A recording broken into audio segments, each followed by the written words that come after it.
To me, the most beautiful word, and I've said this for the last couple of weeks, in the dictionary today, and any, is the word tariff. It's more beautiful than love. It's more beautiful than anything. It's the most beautiful word. This country can become rich with the proper use of tariffs. Did you just float out the idea of getting rid of income taxes and replacing it with tariffs? Well, okay. Are we serious about that? Yeah, sure. But why not? Because ready? Our country was the richest relatively in the 1880s and 1890s. A president who was assassinated named McKinley.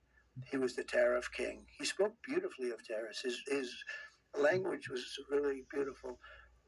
We will not allow the enemy to come in and take our jobs and take our factories and take our workers and take our families unless they pay a big price. And the big price is tariffs. So how did that program used to work in the United States? Well, as Trump mentioned, we can look back to the 1890s, to William McKinley, the 25th president of the United States, and to his Tariff Act of 1890. Now look, here's how that actually worked. This is Pax Americana. It says that in 1890, Congress passed the Tariff Act of 1890, also known as the McKinley Tariff, which increased the average duties on imported goods by more than 50%. The purpose of the McKinley Tariff, quite simply, was to protect American manufacturers and goods from foreign competition. And it notes that continuing with his penchant for trade protectionism, one of his big criticisms and supports, depending on which side you're on, McKinley, shortly after being inaugurated, signed the Dingley Act of 1897, legislation imposing duties on sugar. Tax rates were doubled due to the demand, it says, linens, wool, silk, etc. The Dingley Tariff was in effect for 12 years, where it resulted in being the longest running tariff in American history, precipitating a tariff rate increase of more than 40%. So how does this actually work, right? Basically, the tariffs were raised as kind of tax on foreign goods. Some people would say that tariffs are technically taxes. Somebody pays them, right? Now this was technically, less about protecting American companies from, let's say, tax issues and so on. Technically, what this was really about was protecting American companies from foreign competition. It was making it so businesses would have an easier time starting up in the United States, doing business in the United States, and not having to deal with foreign competition like undercutting, copying them, whatever else, right? Now, it was relatively popular among manufacturers, but many average citizens opposed it because why? Well, it raised the cost of goods. Things like sugar, fabric, and so on, they cost more money. And remember, of course, look, if you're going to replace taxes with tariffs, how does that work? Well, it's not like the government's going to stop spending money, right? You still need to raise that $6 trillion that you would get through taxes from somewhere else. How is that going to work? Well, you need to raise that trillions and trillions of dollars through tariffs, which means somebody has to pay it, either the American taxpayer or foreign companies or somebody. Now, some people might argue that other countries put massive tariffs on the United States already. Europe puts a lot of tariffs on American goods. China has a lot of trade protectionism practices against American goods. A lot of American companies can't even operate or, sell in China. Meaning, of course, that other countries already do this to us. America just doesn't do it back. And, of course, American manufacturers are the ones who make out on the short end of all that. Now, back to this Tariff Act, though. Remember, this was not long after the Civil War. Republicans, who were, again, under Abraham Lincoln, right? They were the ones who fought against slavery. They wanted the tariff plan. Democrats who had been aligned with the Confederates, they were the other side, they did not want the plan. Democrats were able to win enough seats in Congress, notably, to actually overturn it. And so given the move of the Democrats, of course, they then replaced it with the Wilson-Gorman Tariff Act in 1897. So they didn't get rid of it, entirely. They had something else, right? Now, McKinley was later assassinated within the first few months of his second term in office. That was in 1901, and he was killed by an anarchist, which, again, if you know history with this, the anarchists and the socialists in the late 1800s and the early 1900s, they were causing a lot of problems. You had many Yep. incidents, the bombing of Wall Street, all kinds of things like this. And of course, the Bolshevik Revolution following just around the time of World War World War I. But look, as for the Wilson-Gorman Tariff Act, the one Democrats put in place in 1894, that basically kept foreign tariffs in place, but reduced them. And it made up for the reduction with a 2% tax on income over $4,000. And adjusted for inflation, that 2% tax on income, right? That federal income tax that would only tax people if you're making, over $146,651 in today's currency, adjusted for inflation. But like on the issue of tariffs and federal income tax, the important thing beyond the tariffs, because we're talking about tariffs replacing taxes and so on. Federal income tax did not exist in the United States until not long before any of this. It was first introduced in the United States under the Revenue Act of 1861, and that was used to help cover the costs of the Civil War. So again, there was no federal income tax pretty much around that time. Tariffs were not really about replacing, again, federal money.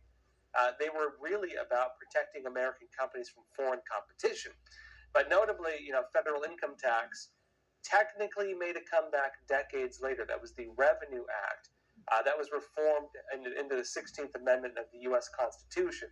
And that was passed in 1909, ratified in 1913. And keep in mind what else happened in 1913. The Federal Reserve was founded that same year. But look, back to the issue of tariffs. Again, they were more about protecting American manufacturers from foreign competition. And in today's context, that could be the real use of this, right? They could potentially work as a method to replace foreign in a federal income tax, but really the main drive of it would be you could raise the threshold of people who need to be taxed, tax just the big companies, and companies would have a reason to come here because, again, they can more easily compete, right? Technically, this would mean foreign countries, on the other side of this, they could raise their prices to make up for the difference in price. But remember, it would also force those countries, right, China and otherwise, to compete with American manufacturers who would not need to be paying tariffs. And so American manufacturers could drive their prices down, even maybe, push competitors out of the market. China does this to us already. Now, again, there's a lot of different takes on this. One downside of tariffs is that you might pay more money on goods. The benefit of tariffs is some of these companies that do this, like Chinese companies especially, they're already undercutting American companies. They already have huge tariffs on American goods. Europe does it to America on huge levels. Europe puts huge tariffs on American goods in many cases. And so for American companies to compete, you kind of have to go to their countries and manufacture. You have to play by their rules. America has not really been doing things in ways that benefit Americans. That's the other side of the argument with this. And so if American companies can even the playing field, or even, say, hey, we don't even want your goods here. We'd rather have American manufacturing. That means manufacturing comes to America, not to China, not to Bangladesh, not to, Mexico or Indonesia or wherever else, right? It means American manufacturing because, again, we would have cheaper taxes. We would, if they did get rid of federal income tax, less taxes. You would again have protection from foreign competition. You wouldn't have to pay tariffs, possibly.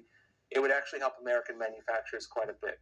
And the thinking with that is that, again, if companies in America can generate more revenue, that's more circulation of the money, and they would have to, again, find other ways to get income tax for the government in some type of way. We're not quite clear how that's going to happen, whether, again, there'd be enough tariff sales to cover that or something else. Now, like in other news, it appears that non-traditional voting methods, as they're calling them, are becoming the norm for elections. And, while methods like mail-in ballots are not projected to be as popular in 2024 as they were in 2020, it is predicted that non-traditional methods will be more popular overall. First of all, here's Epoch Times on it. Epoch Times says nearly 70% of the more than 154.6 million Americans who voted in the 2020 elections did so by non-traditional means, with 43% voting by mail and 26% casting ballots in person prior to Election Day in the 47 states that offer early voting, according to the U.S. Census Bureau.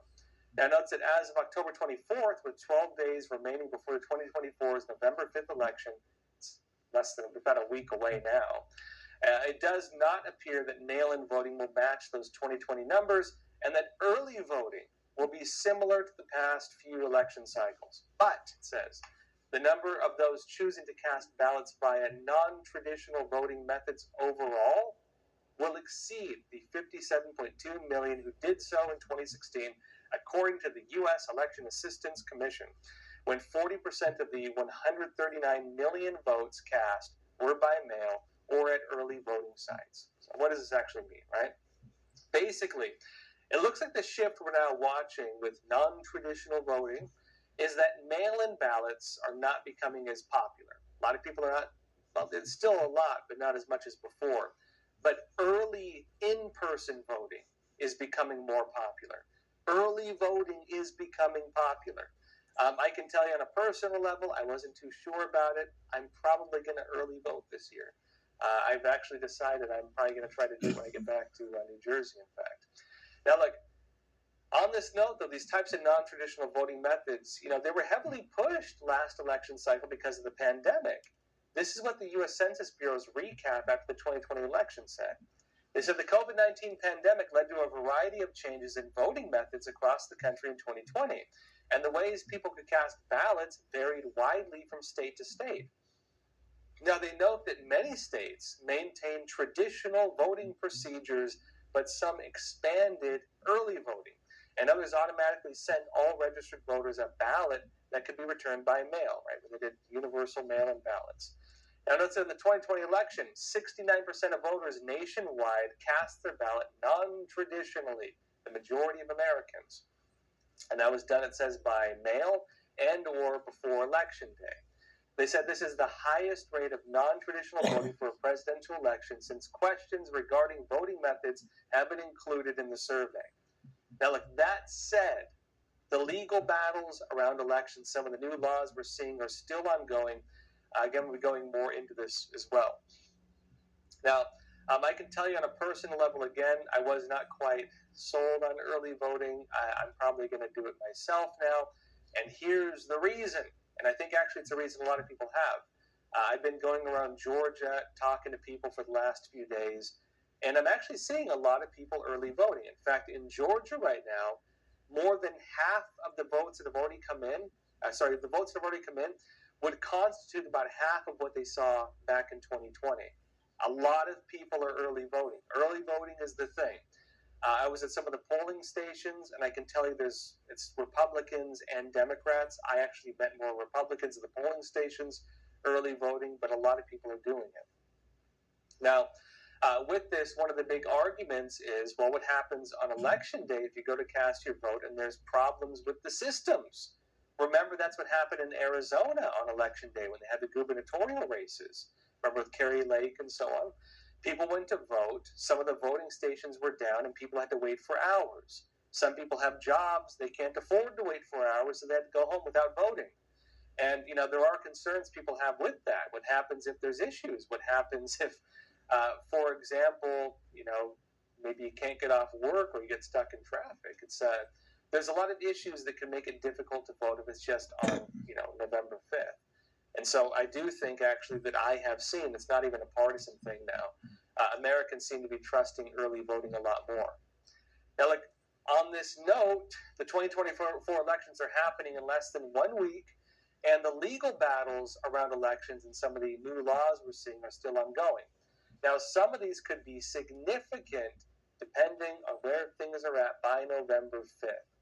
PJ Media said this. On October 25th, the Fifth Circuit Court ruling in Republican National Committee v. Wetzel reversed a former judgment and affirmed that Mississippi's statute allowing the state to receive ballots up to 5 days after federal election day is not consistent with the Constitution or federal law. They say it is not even consistent with Mississippi's own law, the ruling states.